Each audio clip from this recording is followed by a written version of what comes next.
Okay. Do you think Pete Carroll has anything to teach Kyle Shanahan? Okay, because they're playing the Raiders, and Pete, who used to be up in Seattle and then was put into the given a timeout, and now he's back in the league, right? He didn't coach Mhm. last year, right, Iggy? Yeah. And he's won a Super Bowl, and he has a very good reputation as a coach. I don't know if he's a Hall of Famer, but he has a very good reputation. So I would say this, except for one little thing, which I'll get to in a moment. I don't think Pete Carroll has anything to teach Kyle Shanahan. I think right now Kyle Shanahan is a better coach than I think Pete Kyle Shanahan is better than I think Pete Carroll ever was. Now Pete Carroll was a very good college coach, but that's a whole different thing. Um, I think Pete Carroll, when it comes to offensive football, Iggy, is he's Dick and Jane. He's at the most rudimentary level. And as a result, he gets these wacko offensive coordinators because he doesn't know what he's doing. Like, who's his current offensive coordinator? Chip Kelly. I got to tell you, Iggy, we endured a season of Chip Kelly. He may be a nice man. I never saw one way or another. And I thought he was the most overrated coach I'd ever seen. And in terms of offensive football, I thought he was terrible. I hated what he did. And he was smug about it.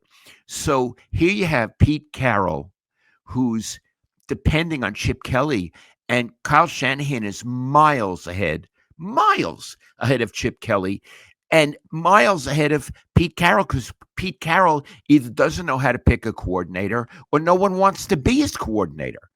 So I don't think he is in a class with Kyle Shanahan or has anything to teach him except for one thing. And I'm being serious. Their demeanor. I don't know what Pete Carroll is in real life. I mean, I interacted him when he was with the Niners. He seemed pleasant, but on the sideline, chewing that game, running around, hugging players, he seems positive and uplifting. And I wish Kyle had some of that personality. Again, a better coach, but I wish he had some of that personality. What do you think? Yeah, I think what's interesting about Pete Carroll is that he is sort of whom Robert Saleh has patterned his leadership style around. He was on Pete Carroll's staff a long time ago when the Legion of Boom, when they won the Super Bowl right before then. And that's the kind of coach that Robert Saleh is, very upbeat, very positive, thinking about the culture of the team and not just X's and O's, but they're good with that too. I think with Kyle, his biggest problem is that he doesn't have any of those qualities. No one's trying to copy Kyle Shanahan's leadership style. They just want to copy his scheme. With Sean McVay, I think he actually has a good leadership style, and people look to him and his how he relates to players and how upbeat and energetic he is, and that's partly why he has so many assistant coaches who have gone on to be successful head coaches around the league. Kyle's not like that at all. I don't think he'll ever be like that. So I'm with you. His disposition, leadership, the way people skills, all those things are things that make Pete Carroll. It's the reason he's still a coach, even though he's almost 80 years old, because he still has, he can connect to young athletes probably even better than Kyle can at his age. I agree. Let me ask you this. Aside from that, which is a big thing, does Pete have anything to teach Kyle aside from disposition?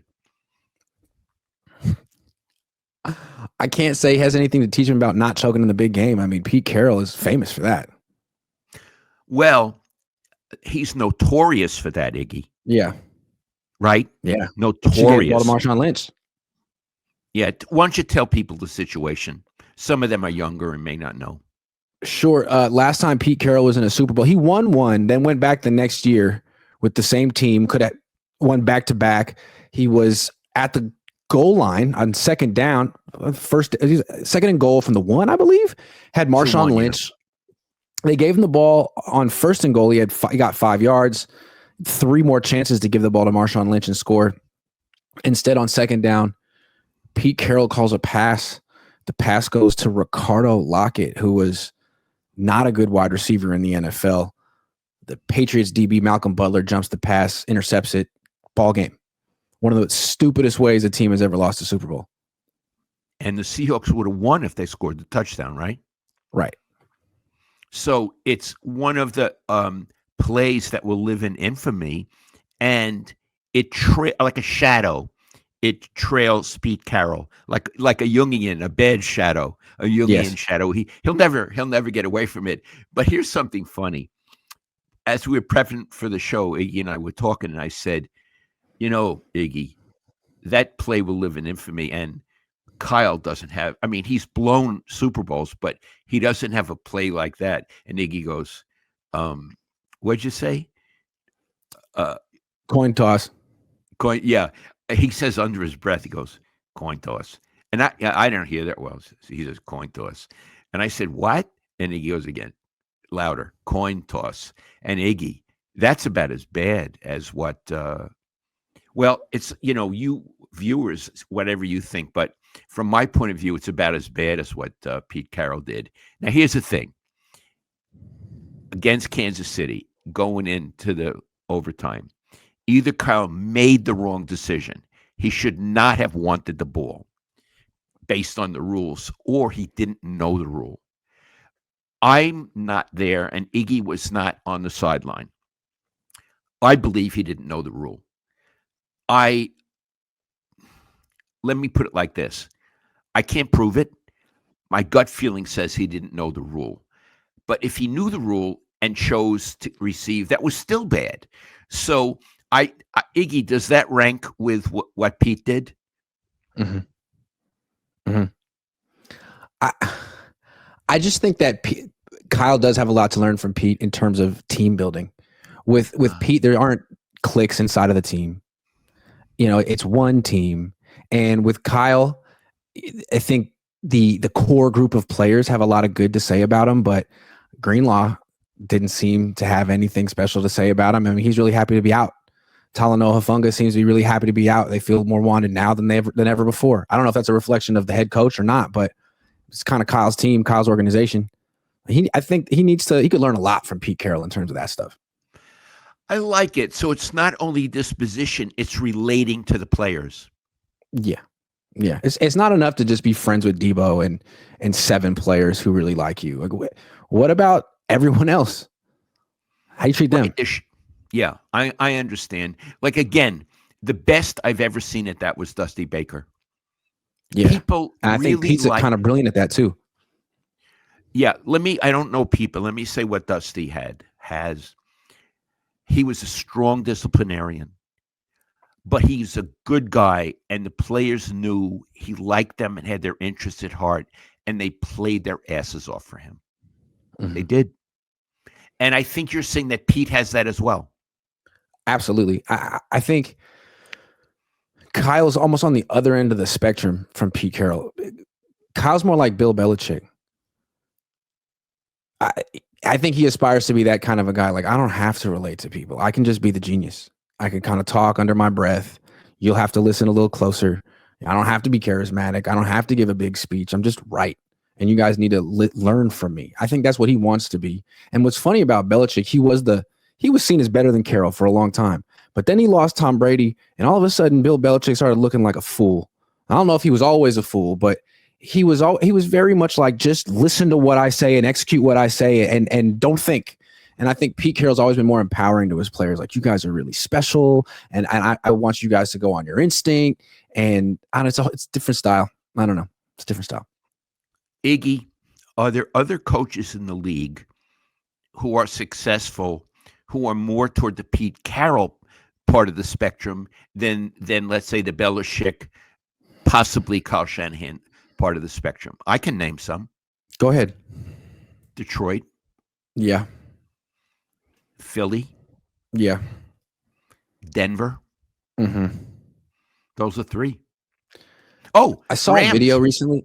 I don't know where Pete Carroll was. He might have been in a college classroom. A kid asked him, like, how would you compare your leadership style to Bill Belichick's?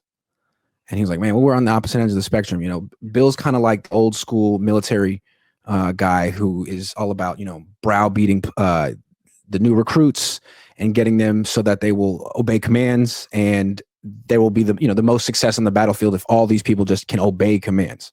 But his thought process is like, I'm not working with new recruits. I'm working with special forces. And what I want is not people who are just trained to obey commands, but people who can think on their feet during, combat and make the right decisions under pressure. And I want to train them for those moments. I thought it was a pretty good answer. He actually said that. Yeah. I love it. And he compared himself to Belichick. Yeah. Yeah. Like he was trying to give Belichick praise, but it was like, I can't, you treat your players like they are really grunts and replaceable. Yeah. And now Belichick, now he's gotten with that young girlfriend. Mm-hmm. He does look almost like an old man who's big. I don't know. I'm not a psychiatrist, but he looks like he's not all there anymore. Right. Yeah. And I think what Pete was saying is like with guys like Shanahan, he didn't use Shanahan's name, or guys like Belichick, they're the star. It's not about the guys on the field. They just have to execute because there's a general who's such a genius. But with Pete, it's like, no, the players are the stars. I'm not doing that much other than allowing them to be the best versions of themselves. But he didn't use Shanahan's name. No. But Shanahan is definitely on that end of the spectrum. Iggy, I would have to agree with you. When I criticize Shanahan, and again, he's a very good coach.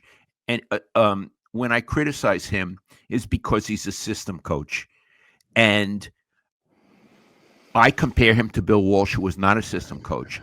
Bill would say, who do I got? What can I best do with these players? That's how Bill thought. This guy, like his dad, Mike, who won Super Bowls, this is my system. How do I make my guys fit in? I prefer the Bill Walsh approach, but Mike Shanahan did win 2 Super Bowls, right, Iggy? Yeah, he did. And so I understand why Kyle admires his father, and it's what he grew up with. I happen not to agree with it, but clearly you can win with it. I think it's a more limited strategy. I got one more thing I would like. I don't know if Kyle could learn this from Pete, though, because I'm not sure Pete ever took responsibility for that awful call in the Super Bowl. I don't think he ever said it was the wrong call. He never did. Yeah. I've never heard Kyle Shanahan take the blame for a loss. Be like, you know what? This was on me. This was my fault. He never really does that. And I would like to see, that's another thing I'd like to see from Kyle Shanahan. I think it would make him so much, we're talking about how to be human, and that's such an easy way to endear people to you. Hey, I was wrong. It was my fault. Blame me. I'd like to see that from Kyle sometimes, as opposed to it was injuries. Iggy, doesn't he sometimes say we need to coach better? Or am I dreaming that? We need to coach better. We need to play better. We need to execute. We need to do everything better. So that's a different statement from what you're saying, right? Better. Yeah. Okay. No, be specific about yourself. That's a powerful thing to do. And I don't know. It always comes across well. I understand. This is specifically something I messed up. Yeah, he could have come in like for a Monday presser. Well, he does those on the phone. They used to do it in person. He could on the phone and say, I looked at the tape. I wish I had these plays over again. In the heat of battle, you get caught up. I could have done a better job in this sequence. And in fact, it would elevate him, not diminish him. That's what you're saying, right? Absolutely. And humanize him. Yeah, like, look, Brock Purdy had a bad game. Like, let me tell you right now, this is my fault. I called this. This was wrong. It was not on Brock. He could be lying, but it's just a way to be a leader and deflect from your players. I think everyone would appreciate it. Do you know other coaches who do that in the NFL? McVay does it. He makes a whole point about it. Be like, no, this particular play, this was on me. This not on him. Now, it's easy to do that when you've won a Super Bowl, but still, I think it's so smart. And that's the difference between McVay and Kyle. Kyle's very smart, but I don't think he fully understands how savvy that of a move that would be for him and his team. And how the players would appreciate it. Yep. Thanks, Coach. Yep. I really appreciate you standing up for us. And because Kyle likes to be right, It's okay. You don't have to be right all the time. It's better to be, to admit when you're wrong. I think that'd be Yeah. powerful. Iggy, I have a question. Mm-hmm. I'm sorry. I'm coughing today, Sky. I don't know why. Would Eddie, now he's going into his 9th year, Kyle. Would Eddie have kept him for 9 seasons? I don't think so. He didn't keep George Seifert for 9 seasons, and George Seifert won 2 Super Bowls. Didn't lose 2 Super Bowls. And he won 12 games, and then he got fired. Yeah. Now, Walsh made it 10 years, but Walsh won 3 Super Bowls and then got fired after winning the 3rd one. Right. Now, they made it look like Bill chose to walk away, but that's not what happened. That's not what Bill told me about 1 million times. He didn't want to leave. That's what he told me. So they got rid of Bill Walsh after winning a Super Bowl. I don't think Eddie would have put up with 3 things: blowing the 2 Super Bowls, and either making the wrong call on for the overtime, or not knowing the rule. I think that Kyle is lucky because the Yorks are running this. I think if Eddie were running this, Kyle would be out, and he wouldn't be getting this chance right now for a 9th season. I mean, we never saw what Eddie DeBartolo would have done to a coach who lost a Super Bowl, because none of his coaches ever lost a Super Bowl. But if he fired one who won a Super Bowl, I'm thinking he'd fire one who lost a Super Bowl, especially the way Kyle has lost in the 4th quarter. Yeah. Eddie would not have been that patient or that generous. He might have given him, paid him all his money. He was very generous with money, but he had the highest standards. Yeah, and when people say, "Oh, well, Kyle will get another job the next day," all right, man, we'll enjoy Cincinnati. Yeah, have a great time in Jacksonville, wherever your next job is. We're the 49ers, and we can do better. I got to tell you, I think Eddie would have felt that way. I do. Mm-hmm. I think he would have felt that way, and I think Kyle is lucky that he has this ownership. I think the Yorks are nervous. I don't think they're that connected around the league. When they fired Harbaugh, they got Harbaugh because Harbaugh was coaching at Stanford, and he practically hired himself. When they messed that up, they went to Tom Sula and Chip Kelly. That's reeks of people that don't have any connections. Then they got Kyle Shanahan because of the Mike Shanahan connection. And if they were to fire him, which they should, I don't know who they would even know. I mean, they could promote Robert Saleh because they know him, but beyond that, they're not that connected. Let's not say they should. What we said is Eddie would have. Let's see how he does this season. If I guess we can give him the season. Let's do that. Yeah, if he has a good season, they shouldn't fire him. But Iggy, I think if he has a losing record, they should. I'm sorry. I know it seems harsh. And John Lynch said, we're going to take our lumps. You know what? I don't have to feel compassionate to you. In your 9th year, you're not supposed to be taking lumps. You're supposed to be a Super Bowl contender. Don't ask me for pity. Don't ask me for anything like that. You don't get the lump excuse. Not from the media. My attitude is you're supposed to do well. And if they take their lumps, I say, oh, Lynch said we're going to take our lumps. Let's not judge them harshly. No, he's trying to head you off at the pass. That's They're taking their lumps, and that's not good. That's how I feel. You're going to take your lumps. It seems like you're going to take them a lot in September, but you better find a way to make the playoffs. No matter how many lumps we're talking, make the playoffs. Doesn't matter.